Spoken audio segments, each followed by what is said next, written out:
prendre un niveau un peu local, mais en Bretagne, on a fait des études sur pourquoi il y avait le Trégor rouge, le pavillon viennois. Voilà, c'est un Trégor très élargi, hein, qui va justement du Higuette jusqu'à Perros-Guirec, et puis sur aussi le Vote-Rouge dans le pays d'Isla. Et ce qui a été remarqué par des historiens locaux, c'est que ce sont des zones qui, avant la Révolution, étaient possédées par des abbayes. En l'occurrence, Landévennec pour le pays d'Isla et l'abbaye du Relec en Flonay-en-Ménès pour donc toute la région du Trégor rouge. Alors ça c'est un point. Donc je ne sais pas si... Je vais répondre sur ce point. Et puis, voir. et puis un deuxième point, c'est à propos de la phrase de Siegfried, le granit et le calcaire. Vous avez forcément lu la thèse de Paul Bois, qui est un peu ancienne, et bon, qui est peut-être un petit peu dans le sens marxiste de l'époque. Il l'était. Très nettement. Mais ce qui avait intéressant, c'est qu'il mettait en valeur qu'il y avait deux parties dans la Sarthe. Il y avait un tiers qui était précisément sur le granit et deux tiers sur le calcaire.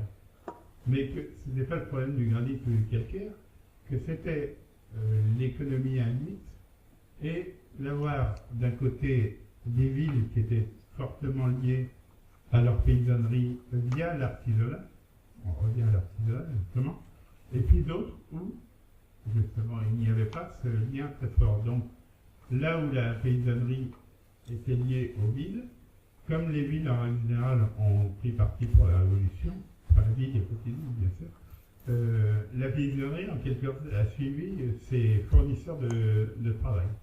Et que dans l'autre partie de la Sarthe, il n'y avait pas ce lien. Donc bon, je pense que vous connaissez ça.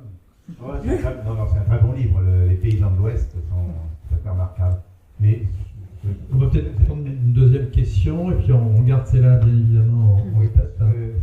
Il y a la première partie aussi.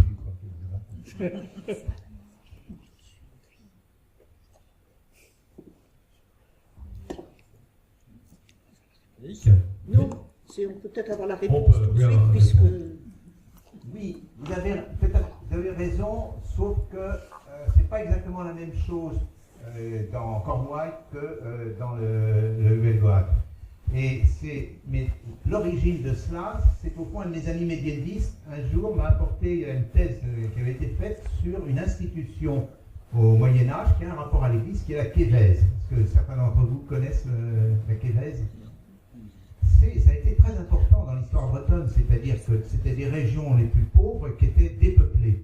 Et donc, les moines ou les ordres monastiques ont distribué de la terre à tous ceux qui il fallait repeupler. Donc on offrait une parcelle de terre, et c'était la même parcelle pour tout le monde.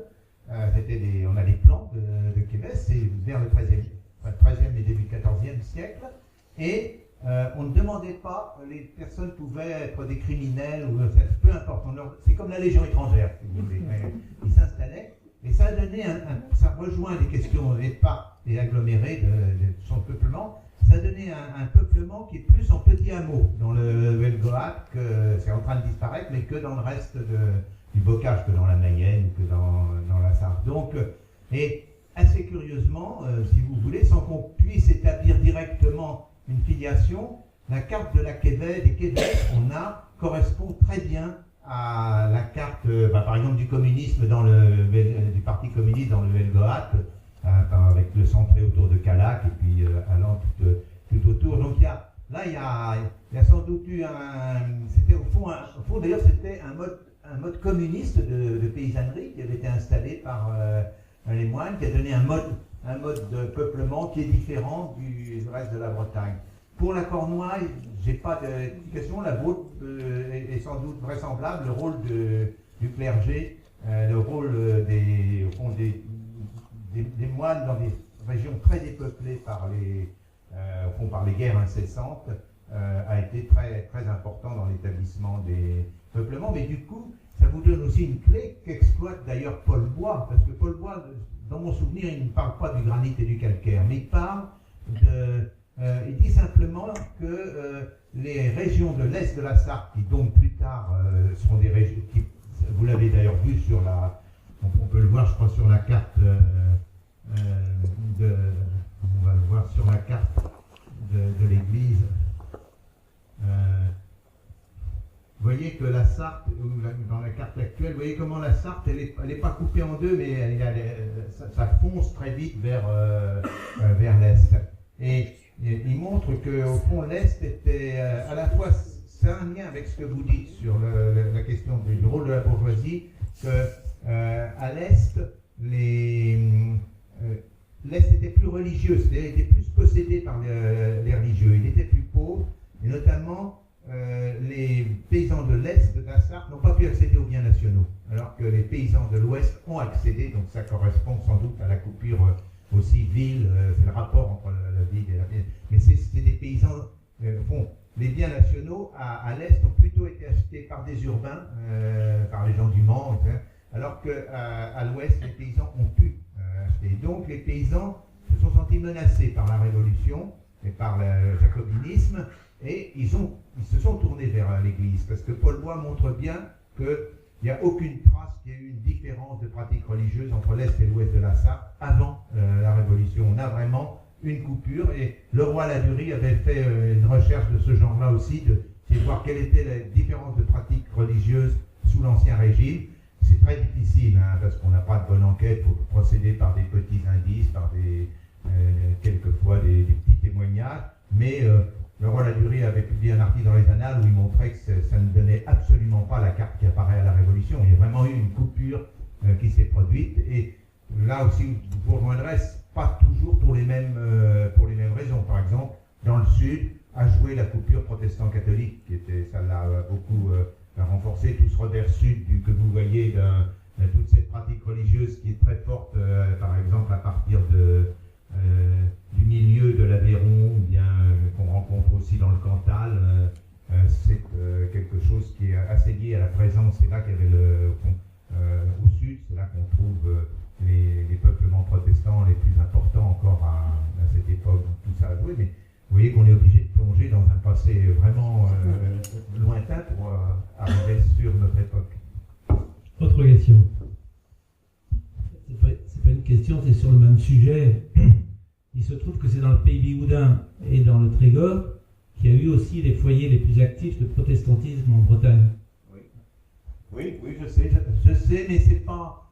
par exemple, il y a eu aussi des foyers de protestantisme forts dans le sud, dans Presqu'île de Ruisse, au Croisic par exemple, et ça n'a pas laissé là, peut-être c'était trop petit aussi. Donc, et quand on regarde, j'avais regardé, on a des cartes du protestantisme au moment au fond des guerres de religion, puisqu'il y a des places de sûreté, et c'est pas connaître, c'est moins, je pense pas, enfin c'est difficile d'en tirer une conclusion, mais vous avez raison que ça a pu jouer aussi, mais je pense que c'est plutôt ce qui a joué surtout dans toute cette partie du Belgorat, vous voyez, qui est quand même, pas simplement, c'est pas tout le Trégor, c'est déjà à cheval sur le Finistère, quoi.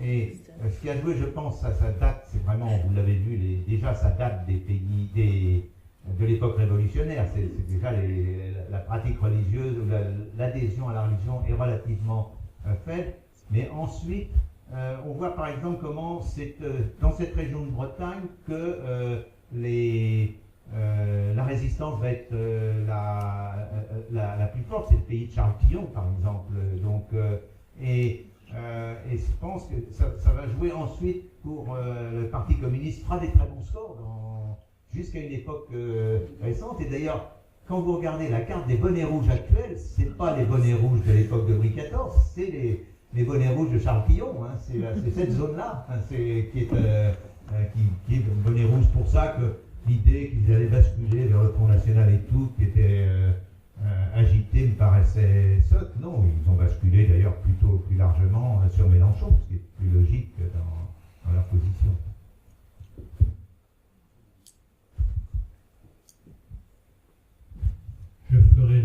pense à une des premières cartes que vous avez passées à propos de l'habitat groupé, que moi j'appelle au moins l'habitat groupé. Et dans d'autres zones, par contre, c'est l'habitat dispersé, comme en Bretagne par exemple. Et je pense que l'une des raisons, au moins, c'est entre autres les sources, les points d'eau. À partir du moment où on a des points d'eau en Bretagne, un peu partout, avec un sous-sol granité, les gens se sont, les fermes, les villages se sont installés ici et là, un peu partout. Par contre, plus dans le nord, c'est plus les sources étaient peut-être plus difficilement captées, je ne sais pas. En tout cas, ça explique, à mon avis, l'habitat groupé autour de points d'eau. Oui, il y a eu beaucoup de... je pense qu'il y a des géographes dans l'assistance. C'est un sujet de discussion qui est vraiment inépuisable, parce qu'on a des différences de ce genre-là, par exemple, en Allemagne aussi, et dans d'autres pays. Ce que vous dites a pu jouer un rôle, mais ce n'est pas suffisant. Par exemple, si vous prenez toute une partie de la Lorraine, les Vosges, etc., l'habitat est dispersé. Donc il y a une théorie concurrente qui est que dans les régions de l'Est, qui ont été beaucoup plus soumises, notamment à l'époque mérovingienne, carolingienne,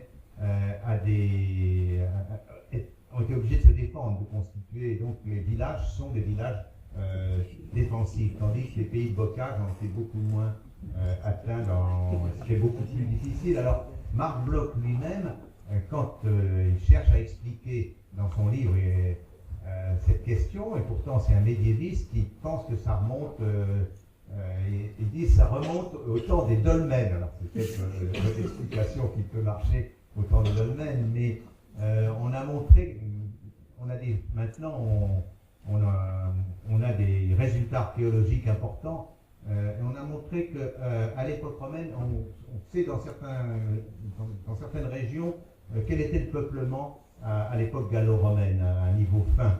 Et, par exemple, dans la Somme, c'était une population qui était dispersée à l'époque. C'était d'assez grandes villes-là. C'est pareil. Donc, le plus vraisemblable est que ça s'est quand même produit dans le haut Moyen-Âge. Et à ce moment-là, ça serait plutôt des raisons politiques qui auraient... mais elles auraient pu jouer avec un terrain qui était déjà préparé par ce que vous indiquez, qui est une des thèses qui est aussi assez souvent soutenue. Vous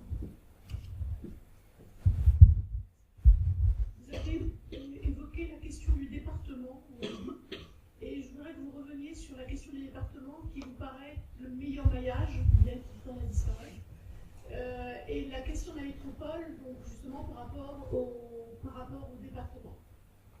Oui, bon, là, si vous voulez, j'ai été très surpris par la manière dont sont produites les réformes de type métropolitaine et régionale des années récentes. Quand vous pensez à la réforme régionale, elle a fait comme si les métropoles n'existaient pas. Déjà, c'est une sorte d'aberration. Alors, j'irai pas plus loin sur le regroupement des régions, ça a été n'importe quoi. D'ailleurs, résultat, on voit qu'il y a des régions qui ont 2 métropoles, des régions qui en ont 1, et des régions qui ont 0 métropole, comme la Bourgogne. Donc déjà, il n'y a pas d'articulation entre les deux systèmes. Alors, pourquoi je défends le département? C'est parce qu'on voit, puis je pourrais le montrer sur d'autres cartes, que c'est le meilleur, au fond, c'est la meilleure échelle pour la mixité sociale. C'est là, au niveau du département, justement, que vous avez le plus, vous saisissez à la fois des zones qui sont, au fond, les plus mal situées, les plus mal parties, qui sont en général, on le voyait sur certaines cartes, les frontières des départements. Donc, si vous prenez, je pourrais vous montrer une carte, la proportion de lits en maison de retraite. Vous verrez que ça suit les frontières des départements. Ou bien la dépopulation. La dépopulation est plus forte aux frontières des départements que plus proche des villes. Et donc, et vous l'avez vu aussi, socialement, ou pour les revenus, on va vraiment pas du centre-ville, de la première couronne, et puis plus on s'éloigne, plus le revenu est faible. Donc je crois que dans le domaine social, le département est vraiment la bonne échelle parce qu'il mixe toutes les situations, il n'isole pas une situation particulière. Les intercommunalités, il y en a qui peuvent être très riches, d'autres qui peuvent être vraiment pauvres parce qu'elles sont à une échelle trop petite justement pour saisir cette diversité que saisit le département. En revanche, sur les cartes que je vous ai montrées, vous ne voyez pas apparaître les régions ou les frontières régionales. Ça, les régions ont été beaucoup défendues, je crois à juste titre, d'ailleurs depuis qu'on en parle, c'est-à-dire depuis la fin de la guerre de 14, pour des raisons d'échelle économique. J'en suis pas complètement convaincu, mais c'est un raisonnement constant jusqu'à maintenant. Il faut avoir une échelle suffisante pour que ça marche. C'est ce raisonnement, quand vous allez en Allemagne, les lenders ont toutes les échelles possibles. Vous avez et ceux qui sont petits ne marchent pas plus mal que ceux qui sont gros. Des lenders comme la Sarre marchent plutôt très bien, ou comme le petit lender autour de Hambourg. Et puis un gros lender de 20 millions d'habitants comme la Rhénanie-Westphalie ne marche pas très bien. Donc là-dedans, je pense que les arguments pour les régions sont beaucoup plus faibles que les arguments pour les départements, mais la technocratie parisienne a un goût pour ces régions, comme ça c'est plus simple, il y a moins et puis ça fait moderne, on a des grandes entités économiques. Je crois dans les cartes que je vous montre, ce n'est pas le cas. Il se trouve que il y a une commission il y a presque une dizaine d'années qui était la commission Attali. Et il se trouve que c'était 40 membres et il se trouve que j'en étais membre.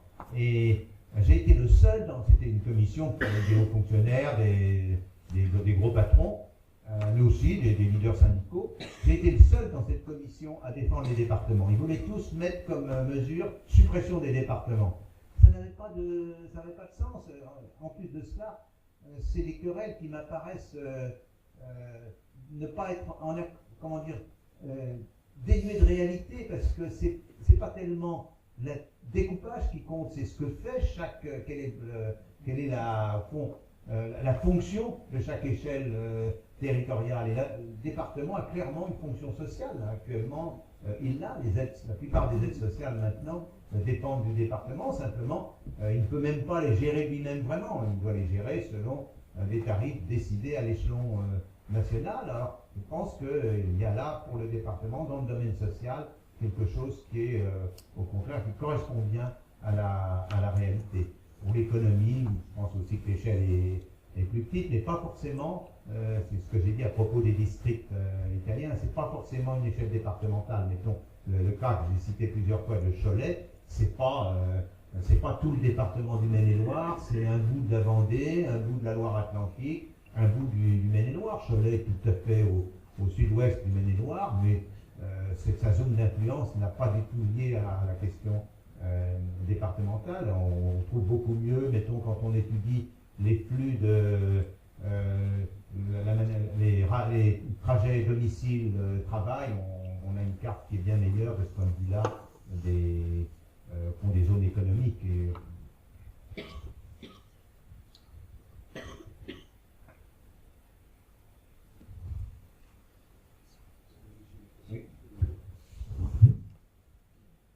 Aujourd'hui, les campagnes se désertifient pour les villes. Est-ce que ça va continuer comme ça? Est-ce que c'est une solution pour le futur? Alors, ça, j'ai hésité à vous mettre des cartes de cela, mais c'est bon, ça fait un peu plus scolaire. Mais les campagnes se désertifient plus. C'est-à-dire quand on regarde l'évolution démographique au niveau des communes, il y a une petite partie qui se désertifie encore, en ce sens que la population diminue, mais c'est assez faible. Avant, on disait c'est la diagonale du vide. C'était un truc qui partait des Pyrénées et qui allait jusqu'aux Ardennes, sur 200 km de large. C'est fini. Vous prenez des départements comme le Gers, là, tout se repeuple. Simplement, ça se repeuple, mais ça se repeuple pas de services publics. Donc il y a une désertification des services plus généraux. Donc là, la désertification a pris un autre sens. Et puis ça ne se repeuple pas d'agriculteurs, ça se repeuple dans le Gers. Une partie des gens qui s'installent dans le Gers travaillent à Agen ou bien travaillent même jusqu'à Toulouse. Donc c'est une autre population qui assure ce repeuplement. C'est très varié d'ailleurs mettons dans tous les l'Hérault, au-dessus de Montpellier, il y a un repeuplement, mais un repeuplement assez bizarre qui est fait de jeunes sans diplôme qui viennent du Nord pendant l'été, qui sont serveurs dans des restos, bien qui travaillent sur des plages, et puis s'ils se plaisent, ils restent. et puis ils font des petits boulots, ils gardent des villas aisées, et puis ça finit par perdre du monde.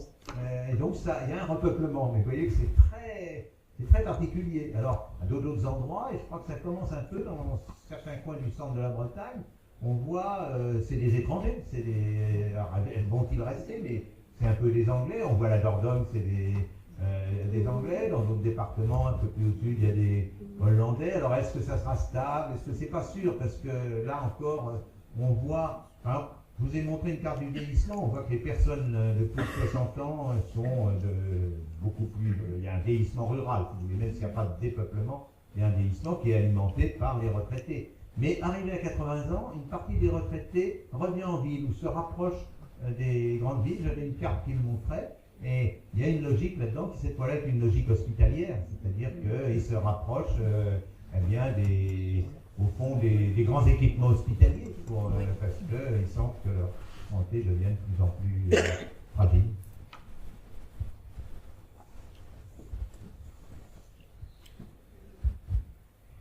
Est-ce que vous pouvez nous donner quelques exemples d'utilisation faite de vos analyses? Alors, c'est compliqué parce que je peux dire, je vais vous raconter une petite histoire sur l'utilisation possible des rapports que ont des gens comme moi avec les politiques. C'est quand Jean-Marc Ayrault était Premier ministre. Alors il décide de faire un dîner pour parler de tout ça. Alors il invite on était très peu, il y avait Laurent Davezy, qui est un géographe très intéressant, qui montre comment les échanges de richesses se produisent sur le territoire français, et puis Pierre Velt, qui est un peu le théoricien français des districts industriels, c'était lui qui était responsable, ça n'a pas marché, du plateau de Saclay. Donc, et puis il y avait deux conseillers de Ayrault. Donc Ayrault arrive un peu en retard, donc on s'était mis à table, et il se trouve, quand il est arrivé, il était en face de moi. Et donc il dit, bon, il est très gentil, hein, il dit, bon, tout ça. Il dit, je suis content que vous soyez là parce que vous allez nous dire ce qu'il faut faire. Alors là, il n'a pas pu m'empêcher de rire, donc il s'est repris. Mais si vous voulez, c'est très souvent la situation. C'est-à-dire que quelque part, souvent, le politique se met à la place du chercheur. Alors souvent, il m'explique ce que c'est que le vieillissement, les problèmes du vieillissement, et puis il demande au chercheur qu'est-ce qu'il faut faire. C'est la situation inverse. Moi, si vous voulez, il y a ce que je vous ai montré. Mais ce que je cherche à montrer, c'est qu'est-ce qu'il y a dans la réalité avec un grand R, mais quand même, vous avez vu un certain nombre de choses, c'est difficile de les contredire. Et à ce moment-là, la politique peut s'appuyer là-dessus, mais finalement, c'est pas mon métier de leur dire comment faire. Et il y a très peu je dirais, pour répondre à votre question, je pense j'ai très peu d'écoute. J'ai beaucoup. L'affaire avec Ayrault n'est pas du tout isolée. Je suis souvent écouté auditionné, comme on dit, par des sénateurs, un comité machin, truc, Théodule, comme on dit, et tout, ça se passe très bien, c'est très sympathique, mais le reflet de tout ça, les équilibres politiques sont d'une autre nature et tendent, d'une certaine manière, vous le savez, à être un peu négligents de la réalité. Ces jours-ci, il y a... Je vais vous faire hurler parce que vous êtes quand même tous assez âgés, mais, comme moi, mais je vais vous donner un exemple. C'est cette augmentation de la CSG des retraites. Sur les retraites. Alors bien sûr, quand on est retraité, et je suis retraité, bon, c'est pas si drôle. Mais en même temps, et ça je l'avais d'ailleurs, comme Macron, vous savez, était le rapporteur général de la commission Attali où j'étais, donc j'étais un de ces, peut-être à cause de moi d'ailleurs, mais j'avais montré que le revenu moyen d'un retraité est supérieur en France, pas beaucoup, mais supérieur au revenu d'un actif. Donc, c'est un minimum de solidarité, me paraît être qu'un petit bout de ce revenu repart du côté, il faut qu'il reparte du côté des jeunes. Mais bon, bien sûr, ça fera moins d'argent pour moi, mais logiquement, ça va quand même dans le sens de... Là, je trouve que dans ce cas-là, vous avez un exemple où, c'est un petit exemple, il n'y en a pas beaucoup d'autres, mais dans ce cas-là, je pense qu'il a tenu compte des données. Mais en même temps, vous voyez la levée de boucliers, il y a des manifestations de retraités, etc. Donc il sait aussi que politiquement, c'est pas bon pour lui. C'est ça la difficulté pour un homme politique, c'est que il peut voir quelle est la solution rationnelle d'un problème et raisonnable, et où ce problème, une fois réglé, va amener une amélioration à long terme, mais ça lui fait perdre des voix très souvent. Et donc, les politiques, surtout en France, son but c'est d'être élu. Et donc, il s'agit ben oui, et donc, il laisse passer ça de côté. Donc, si vous voulez, je ne suis pas très optimiste. En plus de ça, je pense, alors ça c'est autre chose, que le rapport direct du politique et du chercheur n'est pas la bonne solution. Il faut un intermédiaire. Et je le sais parce que aux États-Unis, même si ça va mal actuellement, mais j'ai connu une époque où chez les grandes universités comme John Hopkins, les départements de sciences politiques, une partie de leur fonction, c'est d'organiser des réunions de chercheurs pour dégager quel est le consensus des chercheurs sur un sujet donné. Et ensuite, ce sont ces gens de John Hopkins, qui sont des spécialistes de sciences politiques, qui sont auditionnés par les politiques. Donc vous avez vous voyez, une sorte de maillon intermédiaire qui est, parce que ces gens-là connaissent mieux les politiques que moi, ils connaissent mieux les façons de leur parler, de les convaincre, et d'un autre côté, ils ont vu ce qui était au fond l'opinion majoritaire du côté des scientifiques. Mais quand on fait comme en France directement une relation entre un politique et un scientifique, c'est rare que ça marche, parce que les déterminations, les buts des uns et des autres, les conceptions sont tellement différentes qu'elles n'arrivent pas vraiment à correspondre. Ils peuvent s'estimer, c'est très gentil comme ça se passe la plupart du temps, mais ça sert, je pourrais le dire, ça sert à peu de choses. Alors je parle de la politique nationale. Je pense que la politique locale est beaucoup plus... parce que j'ai vu, mais j'ai plus vu ça dans...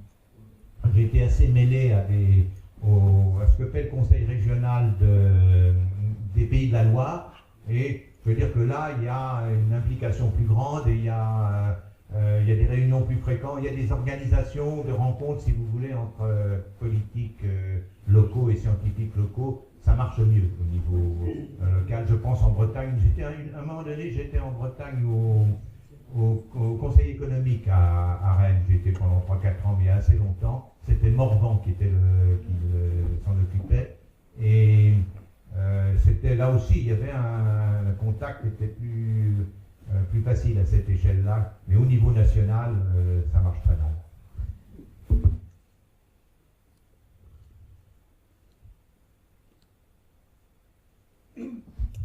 Est-ce que vous pourriez nous reparler de l'expression que vous avez utilisée tout à l'heure, des gâteaux zombies? Vous en aviez parlé, je crois, dans le ministère français, c'est ça? Exactement. Oui, non, mais c'était, si vous voulez, la difficulté dans ce que je vous ai montré était de dire, voilà, il y a les régions anciennement catholiques, anciennement, vous avez vu les chiffres, se comportent très différemment des régions anciennement, je ne vais pas dire laïques, parce que les catholiques peuvent être laïques, mais des régions, disons, non catholiques. Voilà. Donc, ça veut dire que le catholicisme a imprégné leur vie sociale, et il l'a imprégné dans, vous l'avez vu au fond, cette histoire d'association, par exemple, et dans ce que j'ai cité à propos du livre de Suzanne Berger, dans cette volonté aussi de s'organiser indépendamment de l'État. L'État a quand même été, jusque dans des années récentes, un petit peu considéré comme un ennemi par le catholicisme. Il y a eu ce qu'on a appelé l'aggiornamento dans les années 30, mais ça n'a jamais été très solide. C'était des régions, des rapports compliqués, d'autant plus compliqués que il y a eu, au fond, la droite s'est installée dans les régions catholiques, ce qui était un peu un paradoxe, parce qu'ensuite la droite, sous Giscard d'Estaing, a été une droite très centralisatrice. Donc ça ne correspond, d'ailleurs, je pense, c'est à partir de ce moment-là que toute cette affaire s'est aussi déréglée. Donc ce que je veux dire par catholicisme zombie, ou ce qu'on veut dire avec Emmanuel Todd, c'est essayer d'exprimer ce qui reste du catholicisme quand le catholicisme n'est plus une force importante de la vie locale. Il demeure, mais et pourtant il reste des manifestations de solidarité, de comportements qui sont liés au passé catholique, à l'éducation catholique de ces régions. Donc on cherchait un terme justement parce que si on avait dit c'est le catholicisme, c'était faux. C'est pas le catholicisme en tant que tel. mais c'est l'imprégnation, c'est tout ce que, au fond, a amené d'organisation sociale catholique. Prenez un exemple dans vos régions, c'est les JAC, ça a été très important comme principe d'organisation locale, mais c'est autre chose, si vous voulez, c'est les JAC qui comptent beaucoup plus que le mot catholique. C'était bien que les catholiques s'en chargent, mais c'était la force dominante à cette époque, il n'y avait pas de problème. Mais après, une fois qu'on va l'effet produit par les JAC continue à se sentir. La carte que je vous ai montrée, la CFDT, est un exemple de cet effet des JAC. Voilà ce qu'on voulait. Donc on a pris ce mot zombie, parce que quelquefois aussi, c'est pas si mal d'être un petit peu provoquant, donc on en parle d'ailleurs, vous êtes un exemple de cela, et on s'est fait insulter par les Martiniquais et les Guadeloupéens qui nous ont dit c'est pas du tout ça les zombies. Mais sur cette question du catholicisme en Bretagne, et spécialement dans le Léon, dans le Finistère, je voudrais citer dans un document très peu accessible qu'il s'agit des mémoires en breton d'un frère qui est né à Cléder au début du siècle, du XXe, et qui racontait ceci, que dans sa jeunesse, il n'y avait à Cléder qu'une école publique. La première école qui a été établie, c'est une école publique. Et tous les paysans blancs, fréquentant l'église, suivant l'enseignement de l'Église, ont mis leurs enfants à l'école catholique, bien qu'ils considèrent que, et la suite l'a montré, que c'était pas une bonne chose. Non, à l'école à l'école publique. À l'école publique, tout ça. Oui, j'ai dit oui. Et en 1920, les gens de la paroisse de Cléder ont retroussé leurs mains et ouvert leurs bourses, et ils ont construit eux-mêmes une école catholique. C'est-à-dire que pour eux, ce qui était clair, ils étaient pour la République, mais à une condition, c'est qu'elle ne se mêle pas des affaires familiales. Donc c'est un peu plus compliqué que le refus de l'État. C'est ça que je voulais signaler. Et c'est aussi dans ce même pays qu'il y a eu l'office de Landerneau dont vous parliez, l'organisation de la solidarité.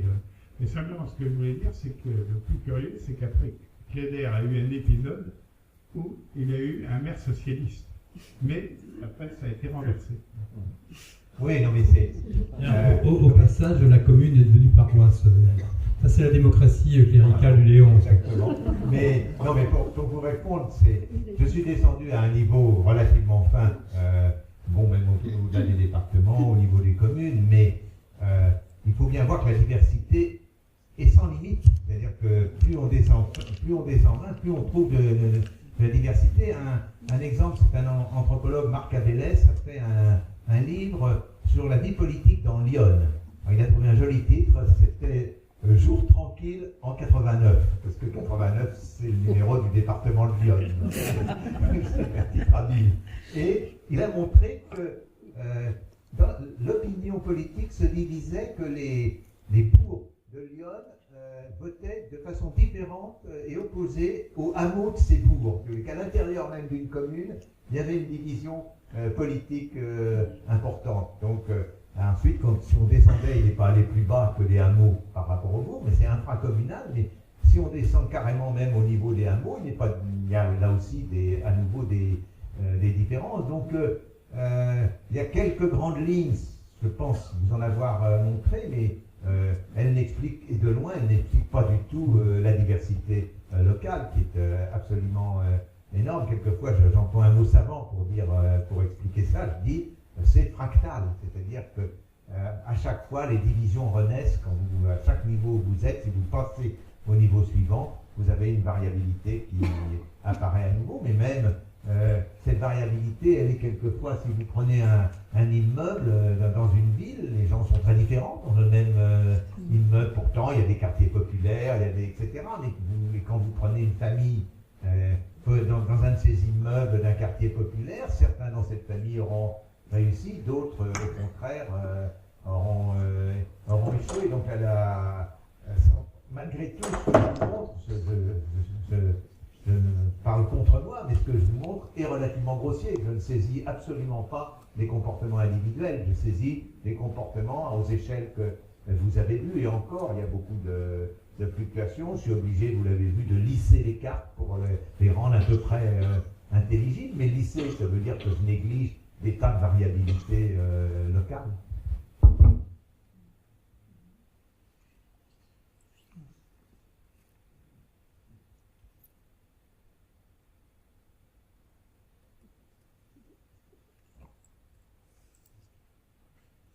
Les trois France dont vous aviez parlé à un moment, c'était quoi, du coup, par rapport à ce que vous aviez dit là? Vous aviez fait à un moment un livre, je crois, sur... Oui, mais il y avait déjà en germe cela, mais il me manquait... j'avais utilisé comme troisième France ce que j'avais appelé la France parisienne, enfin le rôle de l'État et de Paris. J'avais déjà la famille et la religion, mais c'est plus tard que je me suis aperçu. C'est d'ailleurs...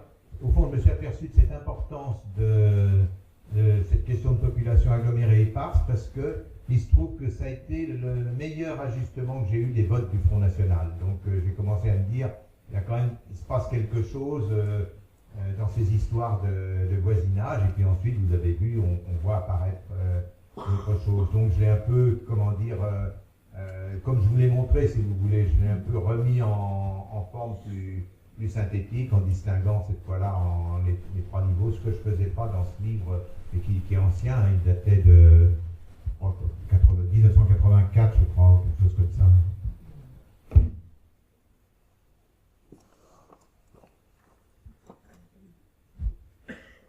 On sait qu'en Bretagne, il y a eu un découpage par pays. Est-ce qu'il y a des analogies sur la France, des reconnaissances de pays également dans d'autres régions? Oui, enfin, mais c'est de la même manière, c'est pas officiel d'une certaine manière, ou très peu, mais il y a un très grand géographe, Vidal de Lablache, qui justement a défini le pays comme étant justement un cadre où il y avait une relative homogénéité à la fois dans les paysages, dans le bâti, et puis dans les fonctions économiques. Donc, il y a, je ne me souviens plus combien de pays distinguaient Vidal de Lablache, mais c'est de l'ordre de 200 ou 300. Donc, il avait fait le travail sur l'ensemble de la France. Alors, c'est moins... Ça dépend des régions, parce que c'est aussi l'histoire des régions. Il y a des régions où ces pays ont eu une existence, y compris une existence politique ancienne, et puis d'autres pays où ils ont une existence morphologique, on peut dire, géographique. Et dans d'autres régions, c'est moins net. Si vous prenez les grandes plaines de l'Est, il y a, je pense pas d'ailleurs, je pense pas que la Champagne, bon, il y a la Champagne pouilleuse et puis la Champagne l'autre, je sais plus son nom d'ailleurs. Crieuse. Mais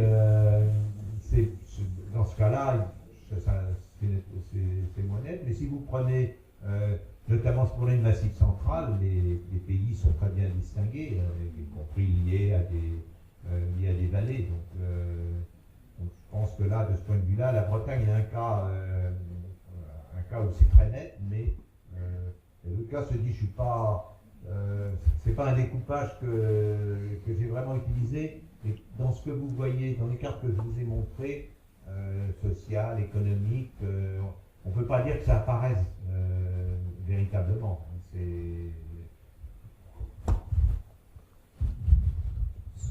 Chez nous, en Bretagne, c'est lié principalement à la religion.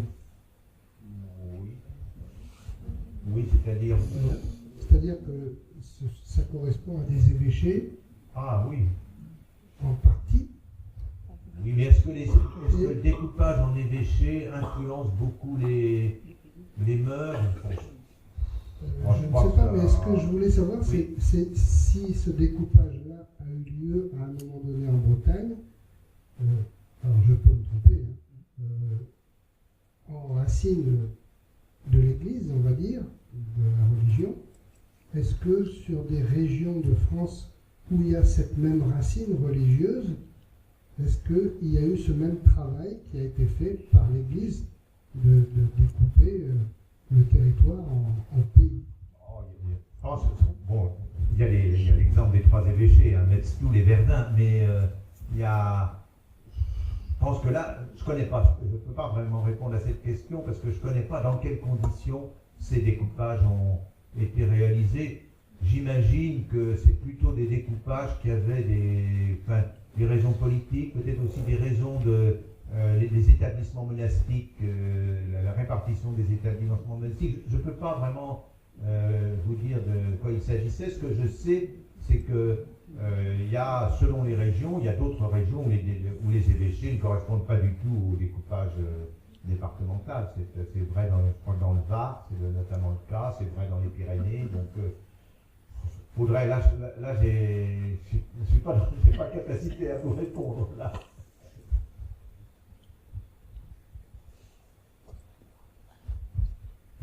S'agissant des pays, moi je crois plutôt actuellement à la notion de bassin d'emploi. Et je trouve que les échanges s'articulent beaucoup autour de ces bassins d'emploi-là.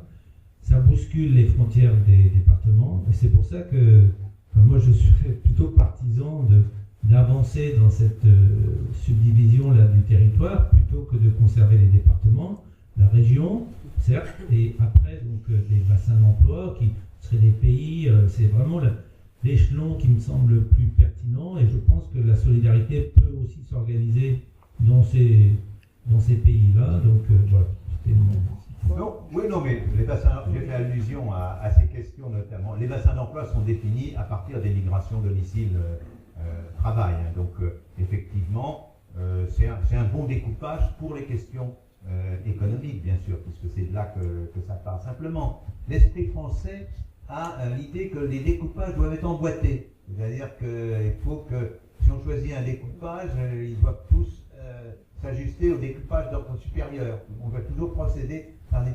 On croit que c'est une évidence, mais pas du tout. Si vous prenez les pays voisins, mettons que vous prenez l'Angleterre, vous prenez les pays nordiques, les découpages ne se recouvrent pas. Les découpages ne sont pas cohérents entre eux. Chaque découpage a une fonction, donc je pense qu'on peut très bien avoir un découpage qui est celui du département, qui a une fonction sociale, et puis un découpage qui est celui des zones d'emploi, qui a une fonction économique. Ça ne paraît pas du tout incompatible, et c'est pas incompatible chez les Anglais ou chez les Suédois. On l'admet à une échelle plus large. Par exemple, le découpage des régions militaires ne correspond pas au découpage des rectorats, ne correspond pas aux régions actuelles et ainsi de suite. Ça paraît normal. Chaque fonction a des nécessités qui sont différentes. Mais il y a une idée de l'esprit français, il faut que ça soit organisé, il faut que ça soit emboîté. Moi, je ne crois pas que c'est nécessaire. Je pense qu'il faut que ça soit articulé sur l'objectif. Mais l'objectif, s'il est social, il n'est pas de même nature que l'objectif de type économique. S'il est éducatif, il est encore d'une autre nature. Parfois, ça peut se combiner.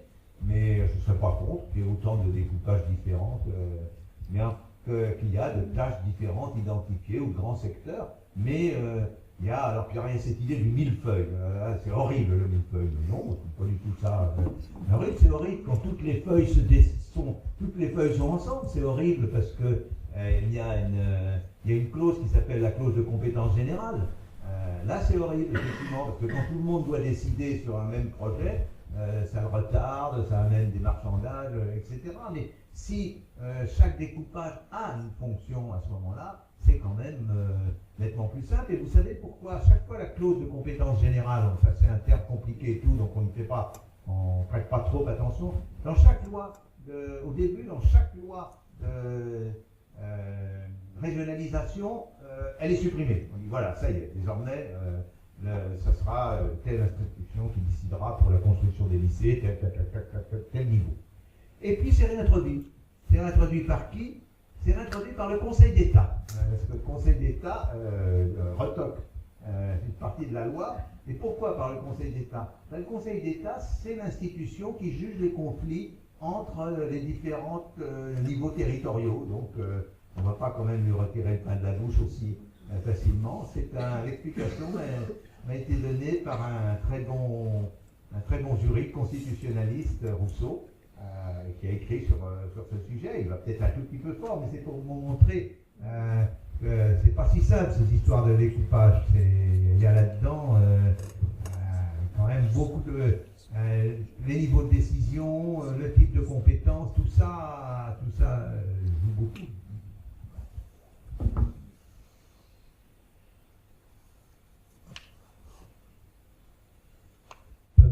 questions, sinon on va en rester là. Je crois qu'on peut applaudir à vos intervention.